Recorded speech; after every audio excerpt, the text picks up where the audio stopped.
Donc moi, je viens de faire la formation Théalingua et je vais bientôt commencer mes premiers ateliers. Et je me demandais, est-ce que vous avez des exercices favoris ou des exercices à me conseiller? Moi, j'aime bien, je prends, je donne. Pour le début, c'est bien pour connecter un peu les personnes dans le groupe et pour aussi avoir un peu plus d'énergie dans le groupe. Par exemple, moi, je travaillais avec des adultes pour apprendre l'allemand et souvent, ils étaient un peu fatigués après le travail. C'était bien pour remettre l'énergie dans le groupe.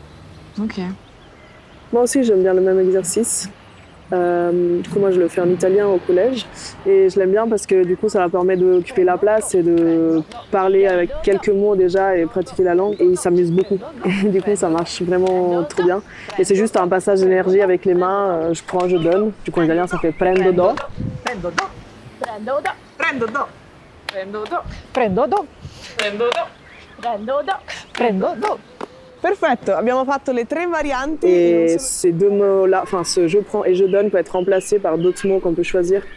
Moi, je fais un peu comme ça. Je sais pas, toi, tu... Oui, parfois, j'aime bien aussi quand on ajoute qu'en mime, ce mot qu'on a choisi, j'aime bien ce côté qui va un peu plus dans le corps. Ich nehme eine Tasse, ich gebe Bier. Ich nehme das Bier und ich gebe einen Ohrring. Ich nehme einen Ohrring, ich gebe einen Kuss. Ich nehme einen Kuss und ich gebe eine Hose. Ich nehme eine Hose und ich gebe Schuhe. Ich nehme Schuhe. Et vous, les filles, vous avez des exercices que vous préférez ou que vous faites à chaque fois, un incontournable? Moi, j'aime bien les groupes spontanés, Ok. qui peut se faire dans un deuxième temps, une fois qu'on a un peu créé le groupe. Il permet de former des groupes si après on veut les faire travailler par groupe pour aller vers une création collective, vers un petit spectacle. Donc on donne des thèmes et les élèves se regroupent par thème. C'est très ludique aussi. Okay, perfect. So stay in your groups.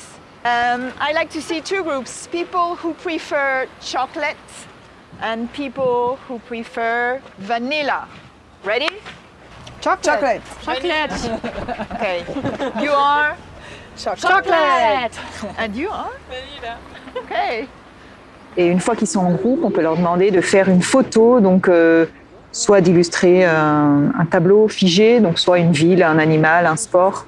Et c'est assez ludique aussi, et en même temps ça entraîne déjà l'imaginaire et la créativité. Can you guess? No. Berlin. J'utilise aussi les groupes spontanés. Oui, normalement c'est ça. Moi aussi, je commence souvent par je prends, je donne, et quelques autres exercices d'échauffement. Et là, pour travailler les outils d'expression, j'adore le mur du souffle. On est tous en ligne face au public et on avance vers le public en crescendo. Tu peux l'utiliser juste pour exprimer une émotion, pour débloquer l'expression. Tu peux l'utiliser avec un texte pour travailler la langue cible dans une émotion. C'est vraiment un exercice qui est très riche, qui rentre dans un atelier type. 3, 4. Adios. Adios. Adios. Adios. Adios. Bravo. Pareil, avec les ados, ça marche trop bien parce que ça les met face à leurs émotions et ça leur fait exprimer des émotions qu'elles ne pensent pas avoir, mais en fait, bien sûr que si. Quand les élèves me disent « moi, je ne sais pas faire cette émotion-là », je leur dis « mais ça et ça vous énerve pas ou ça vous rend pas heureux ?» Et tu les vois penser à quelque chose qui leur permet de sortir cette émotion-là.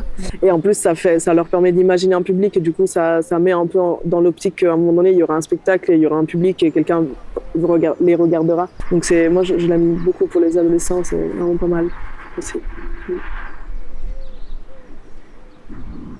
Et toi, est-ce que tu as vu un exercice que tu dis ah, je dois tester ça parce que... On coupera.